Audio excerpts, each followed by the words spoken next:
Tonight on American Wrestling, we find out, does Nicky Champion accept the challenge from Steve Frehley? We'll find out in a bit.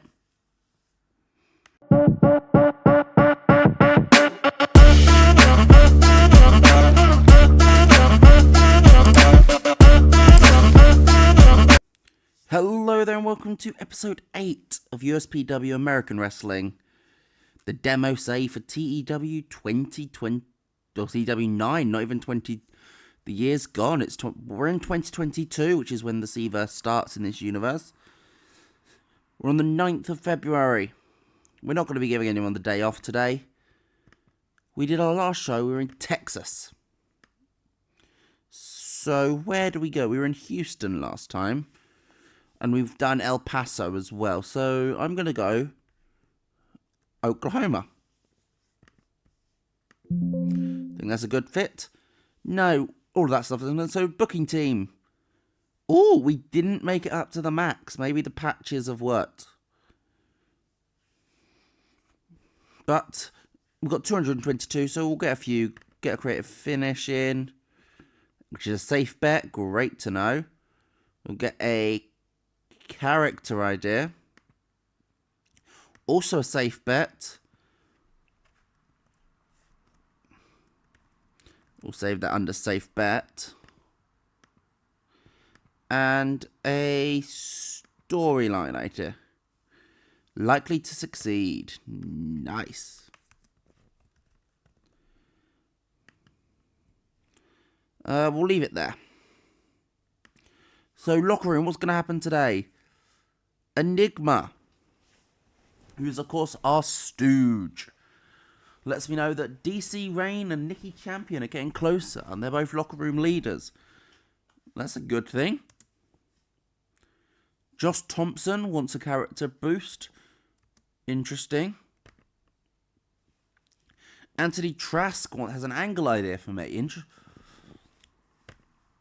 And that's it for the locker room. Let's do an open forum. Running Wolf, Jack Jackson, Lionel Greenwood, and Anthony Trask all get morale boosts. That's perfect.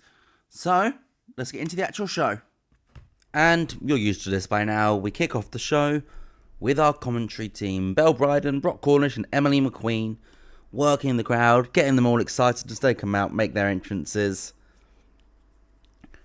It's your classic opening, keeps a bit of hype before the show. Because we open the show with a match. Rick Law versus Eddie Howard. And it's Eddie Howard who picks up the victory. With the crash and burn in just under 10 minutes. Rick Law gets a 70, a 64 for Eddie Howard. Gets a 67 wrestling and a 71 crowd. Gives us a 72 overall. This could turn out to be a very good show if things keep up like that. And judging by what I know is coming up and what you don't, you'll find out. It might be a very good show. And we go backstage. Eddie Howard is cutting a promo with Tom Townsend. And he's basically just shouting in the camera, "I told you. Didn't I tell you this guy had failed? Come on. I am the future here, not him. Focus on me." Gets a 62 rating. A women's triple threat match as Sarah Marie defeats Charity Sweet and Wendy Anderson when she pins Wendy Anderson with an energy burst. We gave her a hype video last week. She's making her return this week. Her first appearance in the save. And she picks up a win. It's not really anything complicated. Goes 11 minutes, 62 for Sarah, 56 for Charity, 47 for Wendy Anderson, a 55 wrestling overall, 55 crowd, 61. So the hot crowd definitely would have helped. Geez, that's a lot of road agent notes. Either way, we get a pre-tape angle. Julius Moore speaking with the American Gold, Malik Chamberlain and Marcus English. And he's basically saying, look, last week I got my shot at the tag team title. And for better or for worse, whether it's fair or not, I lost. Me and DC, we lost. But that doesn't mean I'm done with the Olympus Order. I'm going to be in these guys' corner because I want them to get those tag titles. I want them off the Olympus Order. I want them off Bad Intentions. So, of course, I'm going to support Malik and Marcus.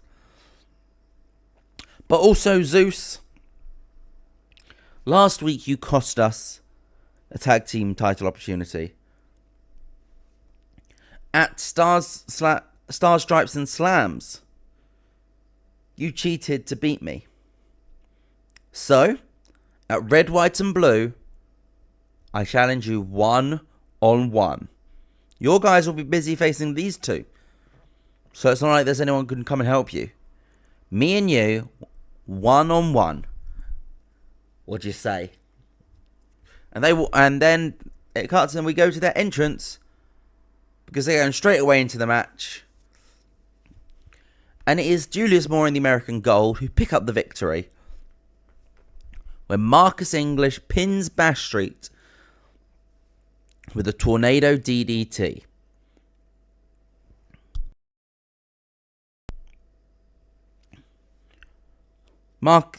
So great performances all round. I mean, Julius Moore is the standout out of this storyline. He doesn't, in the universe where this save continues, you can imagine Julius Moore being pushed heavily in the future. But 57 wrestling, 59 crowd, 65 overall. This hot crowd is helping. And also, can I just talk about how much I love the fact that the crowd heat is here the entire time, and it's not just guesswork based on what it tells you, which is why I've always struggled with the crowd heat, because it's never quite gone how I thought it went. Having this here has really helped. We get a 72 4-part segment. Alina America comes out and cuts a 1 minute. Just last week I said I'm still the champion, and then we won. So I want to bring out Pariah. And Pariah comes out and they go back and forth and Alina says, "You helped me last week. You scratched my back. You helped me hit the tornado DDT. You helped me win. We helped each other. So, you scratched my back. I'm going to scratch yours. At Red, White and Blue, I am offering you the USPW Women's Championship opportunity." And Pariah says, "I appreciate this. Thank you.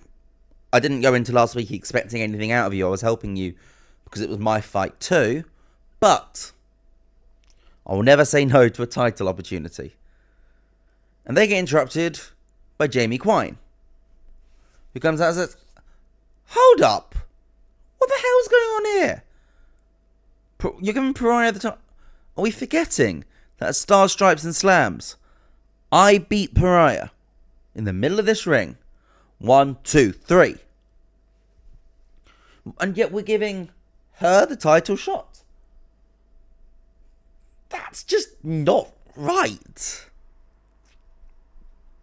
I should be the one going to Red, White and Blue for the USPW Women's Championship. And she gets interrupted by Tiffany Jade,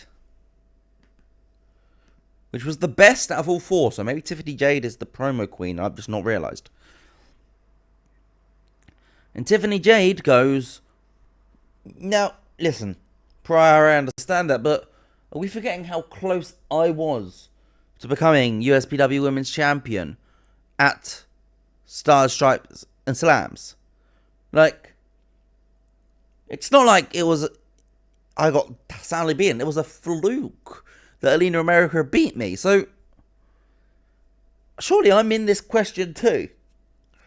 And basically the four women just start arguing, and they get until Alina America says, "Look, I've made my offer. Sort it out amongst yourselves." And we cut to commercial. Look at those improvisations. Oh.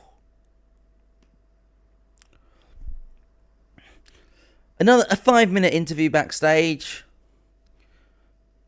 Introducing Funky Fedora as the latest member of the business. He is part of the business. Tom Townsend's doing the interview. But yeah, so Rich Money does a lot of the promo. Sterling Whitlock's there as well. Dusty DeConte standing there, 6'8", being a tall man. Gets a 74 for the promo, and it's essentially saying, yeah, I helped Funky. He's helped me out in the past, I'll help him. He is now part of the business, and he knows what's good for business.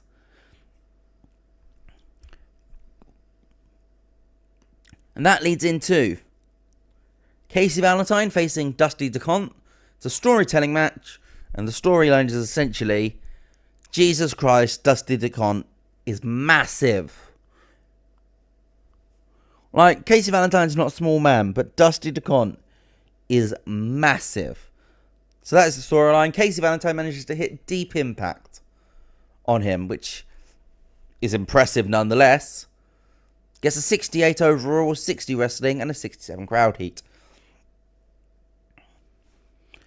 A women's tag team match up next as the Muscle Monsters of Glorious Gloria and Juliet King take on the Bombshells of Sweet Danny Adams and Amelia Fairchild. It continues the feud which Gloria and Danny Adams have had over the last few weeks. Goes into a tag team, but when I say feud, it's been a very one-sided feud. Glorious Gloria again picks up the win, submitting Fairchild with the glorious full Nelson. Gets a 55, 49 wrestling, and a 49 crowd. We then see Danny Jalewski backstage. He's in his office, and he's on the phone. And he's chatting to someone and says, listen, we are grateful to have you here in USPW. I'm happy that we've met. I'm happy that we've been put in touch with you. And I look forward to seeing you next week in our return to Florida. I look forward to seeing you here in a USPW ring for the first time. Gets a 61. Who is he talking to? And the main event gets a 77. As Steve Frehley defeats Running Wolf with the Frehleys Comet. With, I should point out, Trent Schaffer being at ringside. The crowd were hot. Gets an 80 rating for the heat, for crowd heat. A 70 for the wrestling. Gets a 77 overall. Steve Frehley gets a 77 for his wrestling. Like, there's a reason Frehley vs. Champion keeps happening so much. However, we're doing it slightly different. Nicky Champion then comes out with a mic. He says, you know what, yes. Frehley, you do deserve a title shot. You are one of the only people who's beaten me in the last few years. But we've done this so many times that I'm not going to give it to you at the pay-per-view. Because I've got to think about the well-being of the company here. I'm the champion. I represent the company. And they've already seen us on pay-per-view so many times. I want something fresh. I've told you this. So you'll get your title shot in our return to Florida next week. And that gets an 85 to close the show. And that was with Nicky Champion struggling off script. Jeez, this is going to be a good show, hopefully. We get a... What? No. That's not nice. 69? This show was not a 69 show. Come on. That is ludicrous that this is going to be a 69 show. How much? 1.5 million, as we know. That's unbelievable. That should not have been a 69 show. We're still falling. Wow. That's a bit of a negative. I thought that was a phenomenal show. But what did you guys think? Let me know in the comments down below. Do you think 69 is harsh? I think 69 is harsh. But what to do, I guess. Well, let me know in the comments down below. Leave a thumbs up if you like this. Make sure you subscribe for more. And I'll see you guys next time. Goodbye.